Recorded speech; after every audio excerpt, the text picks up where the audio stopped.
Hey, welcome. It's me, Erica G.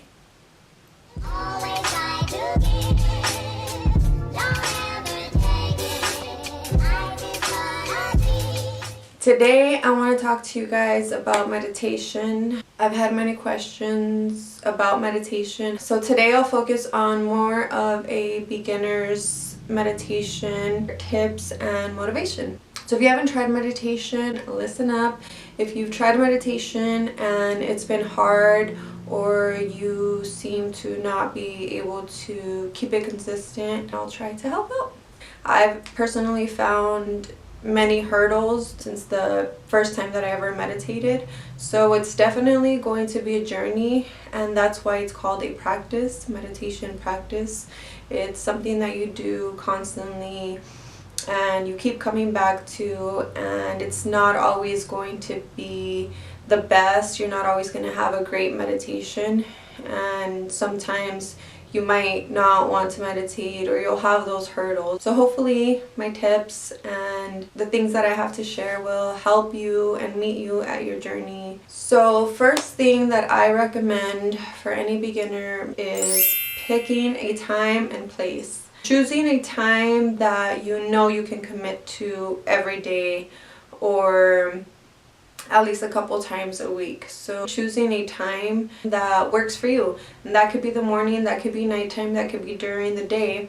I personally prefer the mornings because I just wake up and I go to my meditation, and it just grounds me and it holds me for the most part grounded for throughout my entire day. There's some days and times that I have to come back during the day and just take a few breaths and things like that, but my full-on deep meditation timing is the morning. And again, that's different for everyone, so just making sure you do pick a time that you will commit to every day, and then finding a place.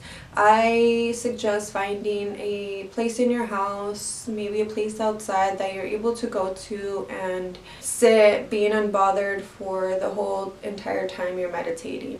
And I suggest a quiet spot, a quiet place, but if you cannot find a quiet place, find headphones, choosing a quiet playlist, or if you are choosing maybe a guided meditation, so really able to block out the outside world for just a few minutes to really center and be able to go within.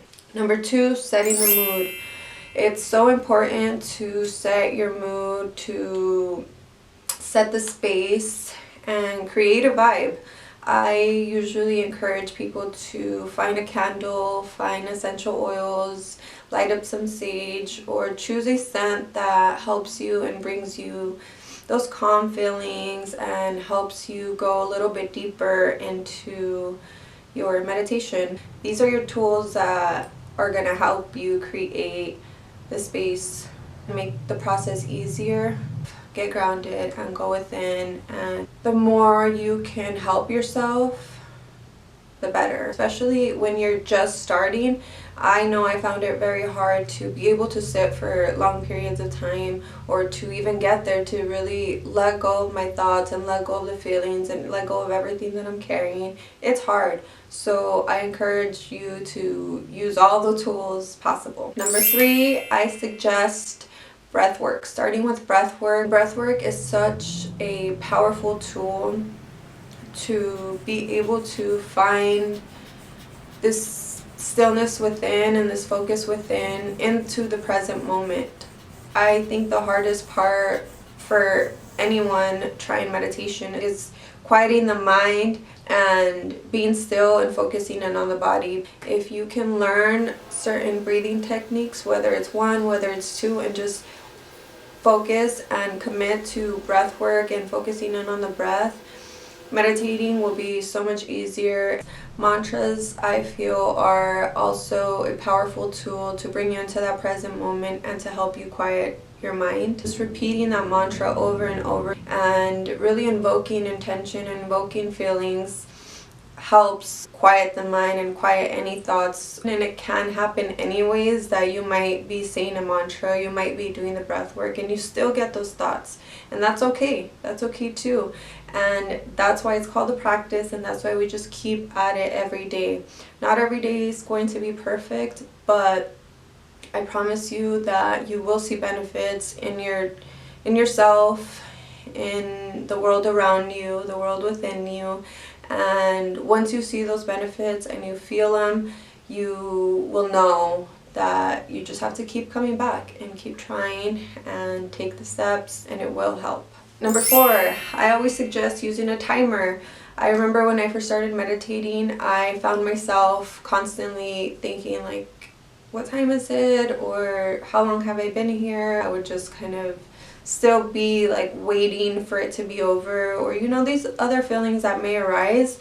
So one time I just decided to time myself, because I'm able to dive deep and I'm able to just go until the timer goes off, and then I wrap it up, do my little ritual, and it's perfect. I'm not peaking at the time or any of that. So it's perfect. It's a perfect tool to use to your advantage and to hold yourself accountable. Also, another thing, sometimes I would cut it short. I would tell myself, okay, I'm going to do 20 minutes, and then it was only 10, 15, and I was like, oh, that's enough, I feel good. But I know that in those times, had I had a timer for 20 minutes, that thought wouldn't have even been, and I would have just gone for the 20 minutes and probably felt good. But it's all a learning process, and we're all learning together. So yeah, as long as we're trying and giving it our best,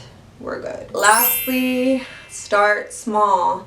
I have heard many people and seen it within myself that when we set a goal for maybe 20 minutes to meditate, or more, maybe even 10 minutes, it's more likely that you'll skip out on meditation, or save the meditation, push the meditation for later because you don't have time right now, because you're running late. Excuse. So start small. Even 5 minutes can make a huge difference. Even a big deep breath and exhale can make the difference in your body, in your nervous system, in your immune system. So just starting small.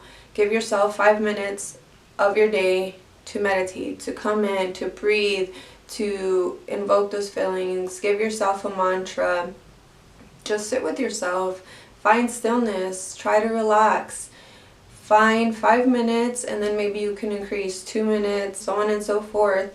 But start small, and then finally you'll be able to sit for 20 minutes or more and just feel good and feel that stillness, and be able to go deeper into your own mindfulness, moving past the thoughts in our mind, the constant chatter, and those thoughts that maybe aren't serving us and holding us back from what we know we can do and we can achieve, and the people that we want to show up as. We live a life full of input, whether it's our phone, whether it's the people around us, our jobs. It's constant input into our being, into our nervous system. So meditation is really a reboot, a refresher to your being, to help you move throughout life and through every hurdle throughout the journey, confident in yourself and vibrating strong. So I'm not going to lie, meditating is not always easy, but if you have these tools and if you use these tools, I can guarantee that it'll be easier. And if you do meditate, I can guarantee that you will feel better every time. And like I said, not every time will be perfect, but every time will help. And you always learn something. So I really hope this helps. It's not easy. I'm not going to lie, it's not easy, but it's doable and it really helps, and it's needed. We are in some crazy times, so the more that we can help our mind space, the more that we'll help the people around us and our world. So yeah, stay in tune. I will be having a video coming up with more of a guidance. So I'll be guiding through some breath work and some mantras and things like that, so keep a lookout. And I will also be teaching online, so if you want to visit my website, sign up for a class or anything like that, that's available always. And yeah, I hope that we can keep growing and keep feeding our mind and being mindful together, and just again help each other grow, help each other through these times. I share all my love with you. Namaste. I will see you soon. So really choose